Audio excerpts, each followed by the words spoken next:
SER Podcast. Hola, soy Ángeles Barceló. Estás escuchando Las 7 de Hoy por Hoy, un podcast diario de actualidad para estar informado en menos de 20 minutos. Escucha el episodio de hoy.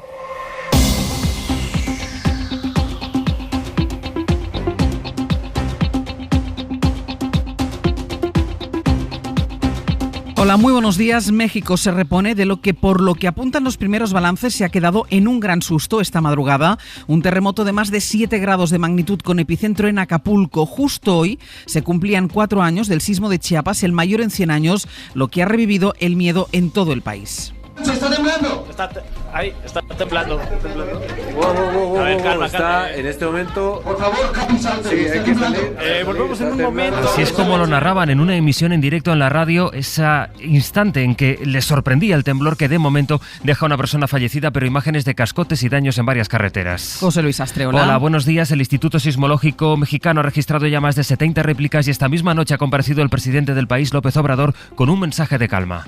Les informo sobre el temblor. El epicentro, en efecto, se registró en Acapulco, en Guerrero.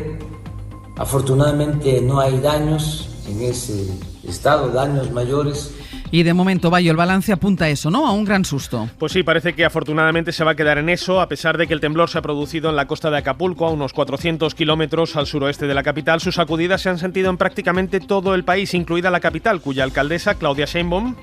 Se han hecho ya 3 sobrevuelos por parte de la Secretaría de Seguridad Ciudadana y no se encuentra daño alguno. Confirmaba hace unas horas que no se han notificado daños personales, apenas el desprendimiento de tierra en algunas laderas. En el resto del país parece que sí hay daños materiales leves en algunas carreteras, piedras que se han desprendido y grietas en algunos edificios, pero como decía el presidente López Obrador, parece que no son de gravedad, salvo lamentar la muerte de un hombre al que le ha caído un poste encima en Guerrero. El apagón que se ha producido después del terremoto sí ha afectado y continúa afectando a más de 1,5 millones de usuarios en 5 estados y ha dejado colgados durante una hora a decenas de usuarios en un teleférico en la capital mexicana. Pendientes de México, esta madrugada hemos tenido también noticia deportiva, la retirada del tenista Carlos Alcaraz. Estaba jugando los cuartos del Abierto de Estados Unidos, pero en el segundo set se ha tenido que retirar por los problemas físicos que arrastraba en los últimos partidos. Acaba así su paso por este Abierto, aunque ha sido ya una proeza, Sampe. Sí, una lesión en el aductor de la pierna derecha ha sido la culpable de que su sueño y el nuestro no haya podido llegar más lejos en la que ha sido su primera participación en el torneo del Grand Slam, uno de los 4 grandes,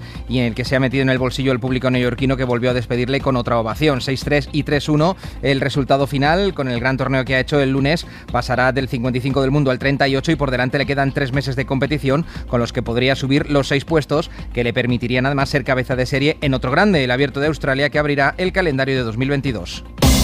Mientras el bloqueo político mantiene a la mayoría conservadora e interina al frente del Poder Judicial, el caso Kitchen nos ha dejado una novedad muy relevante: el escrito de los fiscales anticorrupción que les está contando la SER y que son muy críticos con el juez que decidió procesar al exministro Fernández Díaz, pero que en cambio exoneró de cualquier investigación a Mariano Rajoy y a la cúpula del Partido Popular. Los fiscales acusan al juez de cerrar en falso este procedimiento y dejar fuera la corrupción política del Partido Popular, como si hubiese una línea roja que no se atrevieran a cruzar. Le reprochan que no identificase el teléfono atribuido a Mariano Rajoy y con el que supuestamente se mensajeaba con el comisario Villarejo sobre esta operación en la que, recordemos, se usaron fondos públicos para investigar a Bárcenas y robarle las pruebas que tuviera contra el PP. De la investigación policial que se ha abierto en Madrid por la última agresión machista, por la última agresión homófoba, no quiso dar muchos detalles anoche en la SER el ministro Marlaska, porque ese proceso está ya en manos de un juez, pero sí constató Marlaska el aumento de las agresiones homófobas en España. Hemos conocido de hecho una más. Está en Valencia contra un joven trans. El presidente valenciano Ximo Puig la ha condenado y ha pedido una respuesta de Estado a esta escalada de violencia contra el colectivo LGTBI. Marlaska constata en estos micrófonos que hay grupos cada vez más violentos y observa los efectos de los discursos políticos extremistas. Estuvo anoche en Hora 25.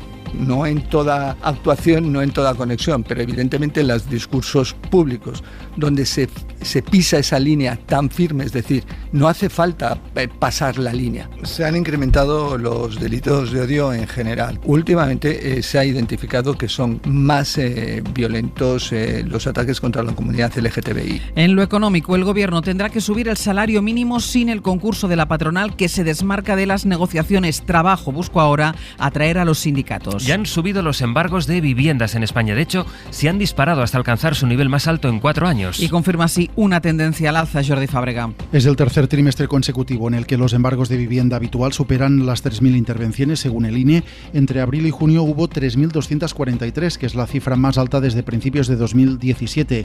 Son más del triple que el año pasado, en el segundo trimestre, cuando estábamos en pleno estado de alarma y estos embargos estaban muy limitados. Si ampliamos el foco y miramos los embargos de todas las viviendas, sean habituales, segundas o terceras residencias o de empresas, nos encontramos con que en el segundo trimestre hubo casi 6.000 ejecuciones hipotecarias. Este proceso de embargo es el inicio de estas ejecuciones hipotecarias que se ponen en marcha cuando hay impagos y pueden terminar en desahucio. Y en Francia hoy va a comenzar el macrojuicio por los atentados que la noche del 13 de noviembre del año 2015 mataron a 130 personas e hirieron a 400 en un ataque coordinado en los alrededores del estadio de Saint-Denis, en varias terrazas y en la sala Bataclan. Fue el peor atentado en la historia de Francia y su mayor ataque desde la Segunda Guerra Mundial. Sonia Palomino, buenos días. Buenos días, Ángeles. Vamos a felicitar a asturianos y a extremeños, que es el día de estas comunidades. En Extremadura se celebra la fiesta de la patrona, la Virgen de Guadalupe, y en Asturias, la Virgen de Covadonga. ¿Qué hacemos los que no estamos en Extremadura o en Asturias? ¿Tú te crees que aprovecharíamos el festivo, no? Hombre, por supuesto. Bueno, teníamos que haberlo pensado para el año que viene. Nos vamos para allá, el año que viene nos vamos para allá, pero no a trabajar, ¿eh? ¿Qué tiempo vamos a tener para hoy, Sonia? Pues en Extremadura y en Asturias la verdad que regular. Se esperan lluvias a lo largo del día, también en León y en Galicia. En esas zonas bajan un poco las temperaturas. En el resto del país sigue parecido, con sol y calor. Pues un minuto y seguimos con el resto de noticias.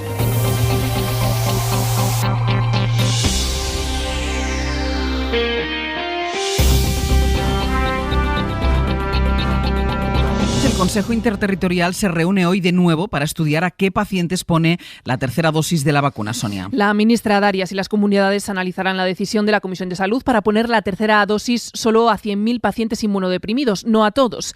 Se excluye de momento a los pacientes oncológicos con radio o quimio y se estudia también la posibilidad de extenderla a mayores en residencias.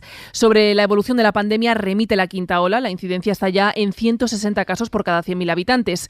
Lo peor un día más son los fallecidos. 138 se notificaron el martes, cuando también se superó la barrera de los 85.000 desde el inicio de la pandemia, según las estadísticas de Sanidad. Ahora sabemos que el perfil de las personas que han muerto en estos últimos meses es una vez más el de gente mayor o enfermos inmunodeprimidos. Informa María Manjabacas. Pese a que se la conozca como la ola joven por el número de contagios, la media de edad de los fallecidos es de 80 años, 6 menos que al principio de la pandemia. Se ha cebado sobre todo con las personas inmunodeprimidas con otras patologías como cáncer, trasplantes o problemas respiratorios. Ha tocado mucho entre los 50 y los 60 años, y en la franja de los menores de 40 años han muerto hasta finales de agosto 38 enfermos.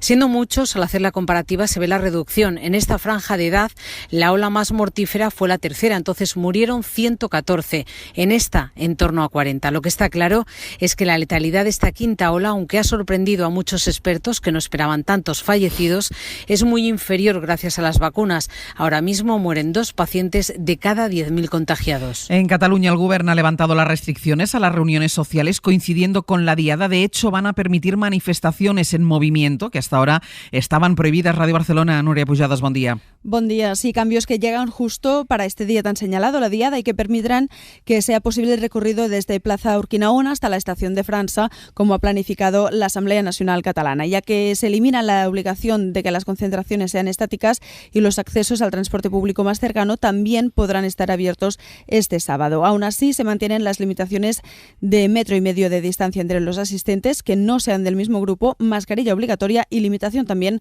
del uso de pancartas. Según avanza la semana, la luz vuelve a subir. Hoy escala hasta los 135 euros el megavatio hora, el tercer precio más alto de toda la historia. Eladio Meizoso. Solo Reino Unido e Italia registran precios mayoristas más altos en Europa. Aquí el precio al consumidor en la tarifa regulada va de los 36 céntimos kilovatio hora en horario punta a un mínimo de 18 en valle, por encima del máximo de 14 céntimos en el día equivalente de hace un año. Si se mantiene la media de los primeros 7 días del mes para un usuario medio con la tarifa regulada, el recibo de septiembre se iría a los 104,8 euros, según el modelo de Facua, sin segundas viviendas, casi 12 euros más que los 93 de agosto, que ha marcado el récord mensual hasta ahora. Y hablamos ahora de Air Europa, la segunda compañía aérea de España que vive una auténtica debacle económica.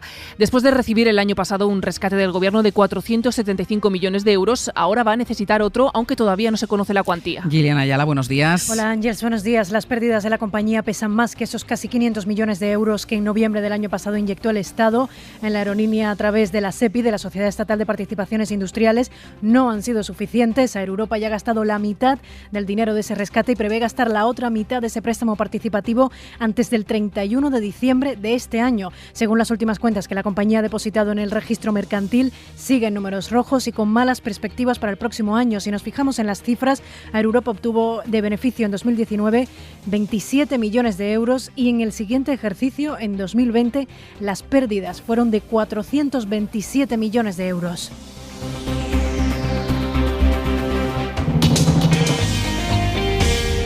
En Afganistán, el sonido de las últimas horas es el de ellas.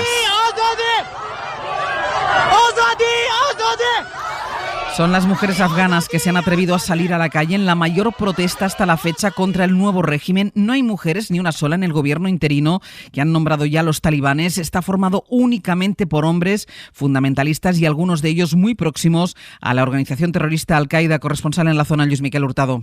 Los talibán presentaron un gobierno en funciones vacío de mujeres y repleto de individuos sancionados por Naciones Unidas e incluso perseguidos por Estados Unidos. Es el caso de su ministro del Interior, Sirajuddin Haqqani, líder de una de las organizaciones islamistas más violentas, sobre cuya cabeza hay un botín de 5 millones de dólares. No es el único. Varios miembros señalados de esta organización de la constelación de los talibán y próxima a Al-Qaeda tienen cargos de responsabilidad en un ejecutivo que está encabezado por uno de los fundadores del movimiento talibán, el mulá Hassan Adjun.